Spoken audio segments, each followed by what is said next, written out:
Hello and welcome to my YouTube channel Let's Med. I am Akash Kundu, first year MBBS student from Bakura Sammilani Medical College and Hospital. तो MBBS diaries part 1 और part 2 के video के बाद बहुत बच्चे उसमें comments कर रहे थे कि भैया एज क्या सच में मैटर करता है MBBS में। तो चलो आज उसी को लेके एक वीडियो बनाते हैं, title does age matters in MBBS।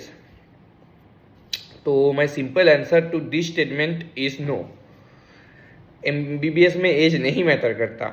अब शुरू से बात करते हैं इसके बारे में। अब देखो, ऑफ कोर्स जो जिनका 17, 18 या फिर 19 साल में क्रैक हो चुका है नीट, उनके लिए ऑफ कोर्स एक प्लस पॉइंट ऑब्वियसली है कि हाँ वो लोग कम एज में अपना MD वगैरह कंप्लीट कर सकते हैं, उनके पास ये एक ऑप्शन रहता है। या फिर मान लो MD के लिए वो लोग ड्रॉप्स दे सकते हैं, ड्रॉप्स अफोर्ड कर सकते हैं, ये उनके पास एक ऑप्शन है।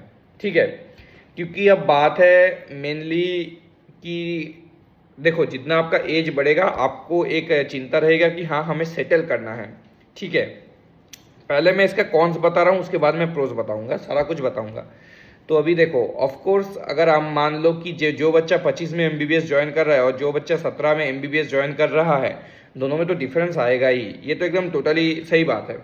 आप लोग इसको डिनाई नहीं कर सकते, क्योंकि 17 वाला 22 में MBBS, 23 में MBBS मान लो ख़त्म कर देगा, पर 25 वाला 31 में MBBS ख़त्म कर देगा।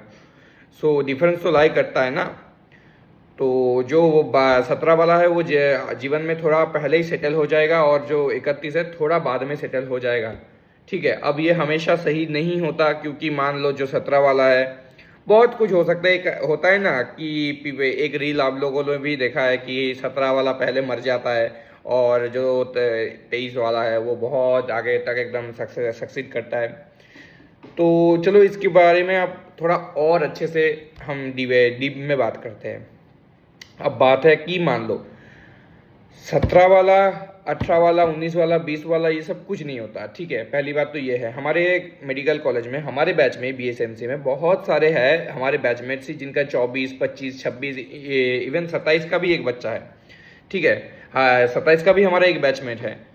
सो आई थिंक कि आप लोगों को इसको सुनकर तो थोड़ा रिलीफ मिल रहा होगा कि हाँ MBBS में एज मैटर नहीं करता।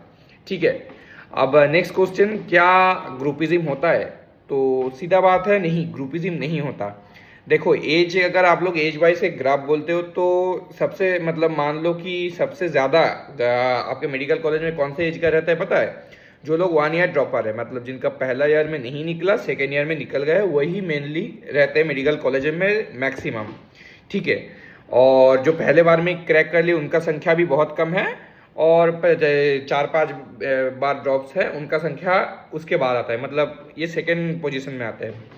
सो आप लोग चिंता मत करो, ग्रुपिज्म ऐसा कुछ नहीं होता, क्योंकि आप जब कॉलेज में आ जाते हो तब आपका सिर्फ डिग्री मैटर करता है और कॉलेज मैटर नहीं है, कॉलेज मैटर करता है। उसके बाद कुछ नहीं मैटर करता कि आपका एज क्या है, एज क्या नहीं है, कुछ मैटर नहीं करता। ठीक है, हाँ आप लोगों को थोड़ा लेट में, आप लोगों का साइकिल जो है वो थोड़ा लेट में चलेगा, पर इसका मतलब ये नहीं कि सक्सेस आप लोग को लेट में करोगे, ये पूरा गलत बात है।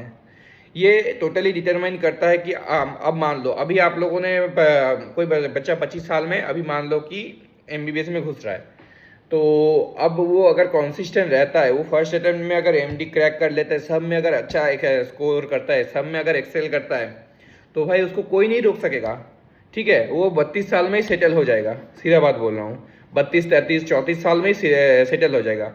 और वहाँ पे अगर कोई 17 वाला बच्चा जो 17 साल में MBBS घुसा था, वो मान लो ऐसे ही करके एंजॉय कर रहा है, पढ़ाई वढ़ाई नहीं कर रहा है, या फिर एंजॉय करके पढ़ाई कर रहा है, तो उसको भी मान लो सेटल होने में 35-40 साल लग जाएगा। ठीक है, तो अब बात है कि क्योंकि सीरियस तो एक ना एक दिन सबको जीवन में होना ही है। ठीक है, तो अब बात है आप लोग इतना ज़्यादा मत सोचो। अब एक चीज़ मैं आप लोगों से पूछ रहा हूँ, अगर अभी अभी तो आप लोगों को MBBS मिल गए, तो आप लोगों को तो पहले से भी पता था ना कि ये एज वाला फैक्टर आएगा आप लोगों को पता था, ऑफ कोर्स पता था, तो आप लोगों ने तब नहीं सोचा, तो अब क्यों सोच रहे हो? जो होगा देखा जाएगा। पर अगर आप लोगों के पॉइंट ऑफ व्यू से बताता हूँ, नहीं होगा, कुछ नहीं होगा, चिल रहो। Age doesn't matter in MBBS, एकदम मैं सीरियसली बोल रहा हूँ। हम, मेरा ही दोस्त कितना है जो मुझसे 3-4 साल बड़ा है।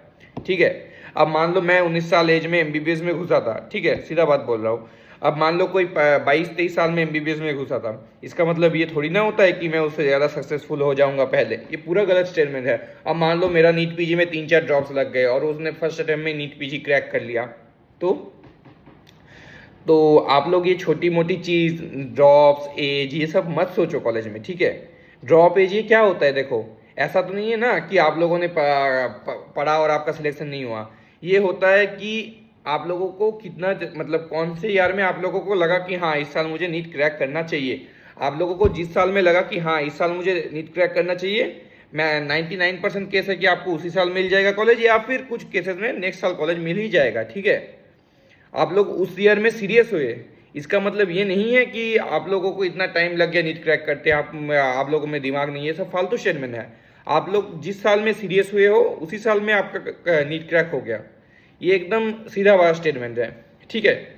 क्योंकि अभी का जो नीट का पेपर आ रहा है आप लोगों को भी पता है कि हाँ इतना ज़्यादा इंटेलेक्ट नहीं चाहिए, इतना ज़्यादा दिमाग नहीं चाहिए, थोड़ा हमें केयरफुली क्वेश्चन पेपर सॉल्व करना होगा, बस यही है। तो इससे साफ साफ पता चलता है कि आप लोग जिस साल में अच्छे से पढ़े हो उसी साल में आपका सिलेक्शन हो चुका है। सो इसको लेकर तो आपको मतलब इतना ज़्यादा सोचने की बात नहीं है। और एज मैटर, आप लोग एज को इनसिक्योरिटी बनाओ ही मत, एज कोई इनसिक्योरिटी है ही नहीं, ठीक है। ये सारा कुछ फालतू स्टेटमेंट है। अब आप लोगों ने भी देखा होगा कॉलेज में बहुत सारे प्रोफेसर ओल्ड एजेड होते हैं और बहुत सारे प्रोफेसर बहुत कम एजेड होते हैं, तो ये क्या कोई डिफरेंस क्रिएट कर रहा है? आप लोग ये बताओ, नहीं कर रहा है ना।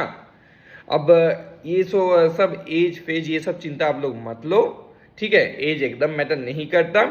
हमारे बैच में मैं आपको एग्जांपल्स दे रहा हूँ, कोई कोई बीडीएस कंप्लीट कर चुका है हमारे फिर एमबीबीएस में आए हैं, कोई कोई बीटेक कंप्लीट कर चुका है फिर एमबीबीएस में आए हैं, कोई कोई 7-8 ड्रॉप्स ले चुका है फिर एमबीबीएस में आया है, कोई कोई दूसरे कोई जूलॉजी, बोटानी, हर एक स्ट्रीम में चला गया था, वहाँ पे ग्रेजुएशन कंप्लीट करके एमबीबीएस में आ चुका है, ठीक है। तो वो सब क्या पागल है आपके हिसाब से? अगर आप लोग को बोल रहे हो कि एज मैटर करता है, ये सब नहीं भाई, नहीं। आप लोगों को एक सीधा बात बता रहा हूँ, जीवन में आप लोग जब शुरू करोगे वही आपका मान लो कि हाँ यही मेरा स्टार्टिंग एज है, ठीक है। कोई ये जिंदगी में हाँ कुछ शुरू करना है ये 17 में करता है, कोई ये चीज़ 22 में करता है, कोई 23 में करता है, ठीक है।